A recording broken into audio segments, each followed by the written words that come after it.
can address my emotion when I never know it's real? There's always so much confusion between my heart and my mind telling me how to feel.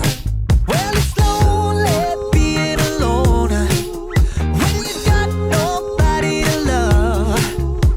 The world keeps on getting colder, but instead of giving up, I get high when I'm feeling low. It helps me forget all my shit, so I'm gonna go and get high. Go and get high.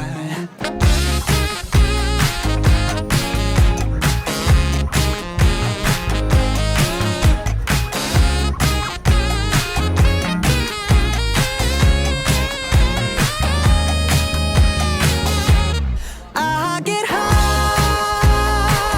when I'm feeling low.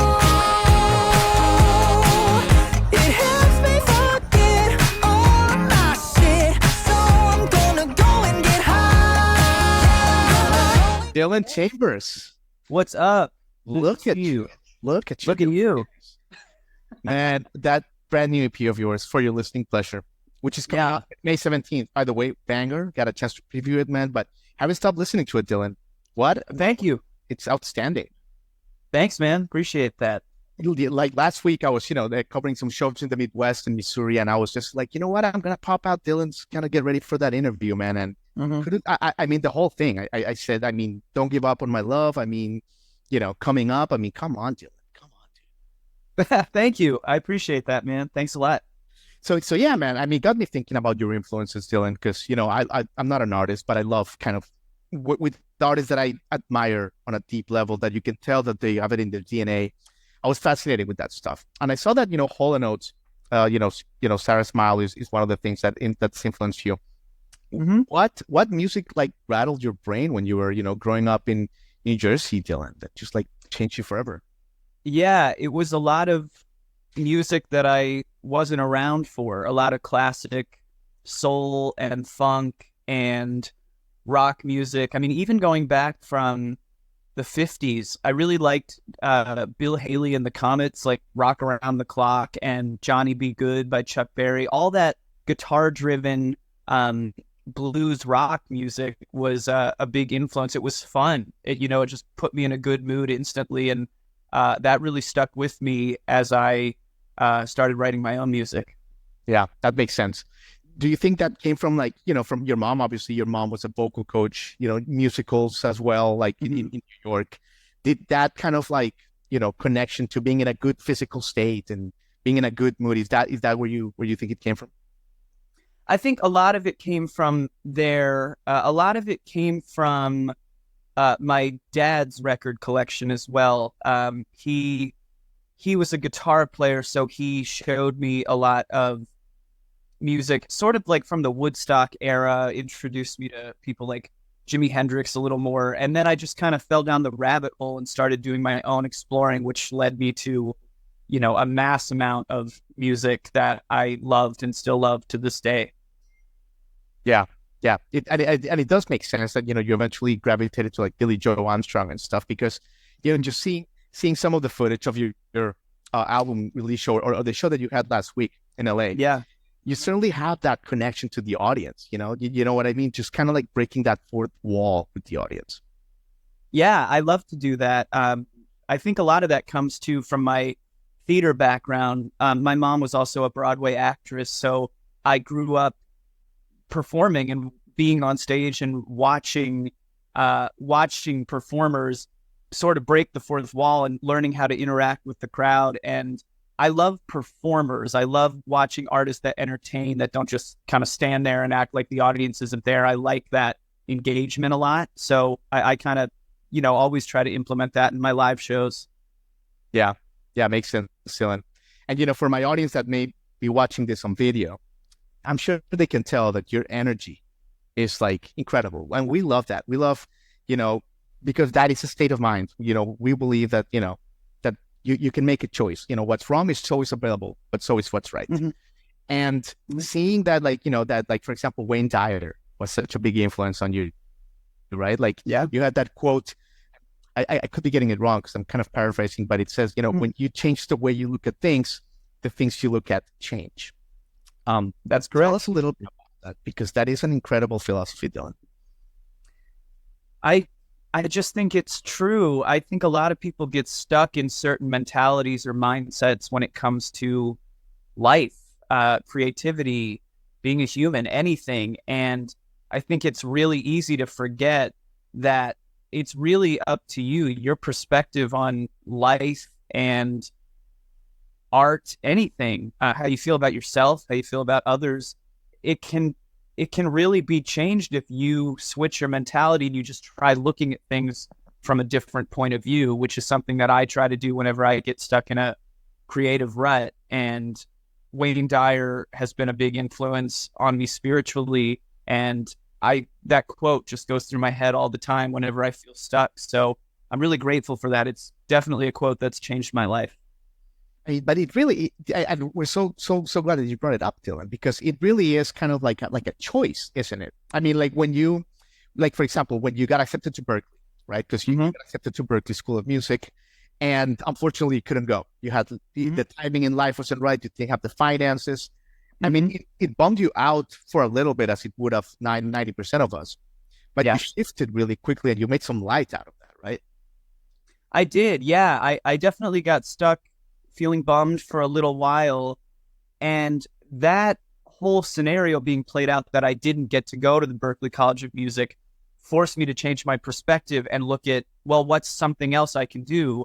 And then that led me to Los Angeles, which basically jump-started my career and was, now thinking back, was probably a better decision, and it turned out to be a better outcome than maybe if I had gone. So you just never know. It's the way you look at things. Absolutely, Dylan. And it got me thinking as well. Those days when you're a barista at Starbucks in LA, because you moved to LA, you're a barista trying to make ends meet, and you have this dream, you have this passion, and at night you're doing side hustles, like to perform. It's exciting. I mean, you're awake a lot of the time. It's a lot of energy during those days, Dylan. We can look at them fondly now because you're at this great place in your career. But during those days when there's no certainty, I mean, you are, doing a mochaccino thing in the morning, and then at 11 o'clock at night, you're, putting up gear on stage. What keeps you going in those days? Like when there's no certainty, and it's just like you and your faith and your purpose. It's the belief, really. I mean that wholeheartedly. I have always wanted to create a certain life for myself. I've known that since I was little. I wanted my life to be an adventure. I wanted to travel. I wanted to play music. I wanted my guitar and my songwriting abilities and my vocals to lead me into an adventurous life like a lot of my heroes. So to me, there was never an option of throwing in the towel. It was the belief and the determination that kept me going. Not to say that there weren't hard times, but I knew those were just, kind of little bumps in the road. That's life anyway. There's going to be those. So I just really wanted to go for the life I wanted to create for myself. So I just held that like a North Star vision. I never swayed from that. So, and I still try to keep that mentality going with the next thing. So there was never an option of throwing in the towel when things got hard. Not for me. Yeah. Wow. Love that, Dylan. I mean, it's clear you're painting a masterpiece with your career, and we're talking to you at this really nice moment when you're doing some brushes. But yeah, absolutely, Dylan. Let me ask you about a couple songs, which, phenomenal, the whole thing. But I Can Never Get Enough, for example, which was one of the first singles. Loved it for many reasons. I mean, it's, the production, the whole thing, but the story behind it. Obviously, with your now wife, you've been married a little over a year. High school sweetheart. Tell me a little bit about that relationship, that connection. You don't see that in 2024 anymore. That is such a and I mean that as a compliment, 100%. It's such an incredible story, an incredible chemistry, and I'm sure you guys have been through ups, downs, but you've done it together. Tell me a little bit about that. Yeah, well, thanks for saying that. I realize that it is a pretty sweet and rare story. and situation these days. But yeah, I was really good friends with my now wife, Patty, when we were growing up. Her mother taught me theater arts in high school, and then my mom taught her singing lessons, and we were good friends. She's a little bit older than me, but I always kind of had a crush on her. And, when you're in high school and someone's 2 years older, it feels like they're 40 years older. So, I was like, there's no chance, but we were friends and we bonded, and she moved to New York after we graduated high school. I came out to LA and we stayed in touch. And then I went on tour and I saw her in New York and we sort of reconnected in person. And then we just kind of kept in touch even a little more as adults and just strengthened our bond. And then we were back in Texas visiting some family, and we got together at a Christmas party. And I was walking her to her car, and I just started getting butterflies, and something bigger than me said, "Now's the time. Go for it. Try, give her a kiss, lean in, do something." And I remember leaning in, and she said, "Oh, we're doing this." And I said, "Yep." I just had this confidence that came out of nowhere. I think it just was divine timing. I was like, this is it's gonna work. And then we did long distance for a little while, and then she moved in with me here in LA, and then we got engaged, and now we're married. And it's just, again, about creating that life that I wanted. I pictured that in my head. I was like, I think she's the one. I kind of had a knowing a long time ago, and I guess I was right, because we're together. And that song was inspired by her. I just thought about how I've you meet people come and go, and sometimes it doesn't work out. You get tired of them or they get tired of you. But I could just never get enough of Patty. It just never throughout the years, all that. And I just thought, that's the sweet thing to say. And I just kind of, I like writing love songs inspired by my wife. So that was sort of just a gift to her, really. Amazing. You know what's funny, Dylan, hearing that story? If you were to see that story in a Hallmark movie over Christmas, people would be like, that's bullshit. Right. That's Hollywood. Yeah. Unbelievable. Love that story, Dylan, man. Unbelievable. Well, listen, man, you've been so good with your time. Let me leave you with this. I mean, your show that you performed in LA just, last week from when we taped this. It seems like the whole community came in. You look great. The song sounded great. Tell me a little bit about that reception. And, as you probably take this album on the road a little bit in the fall. Mm-hmm. Tell me a little bit about that.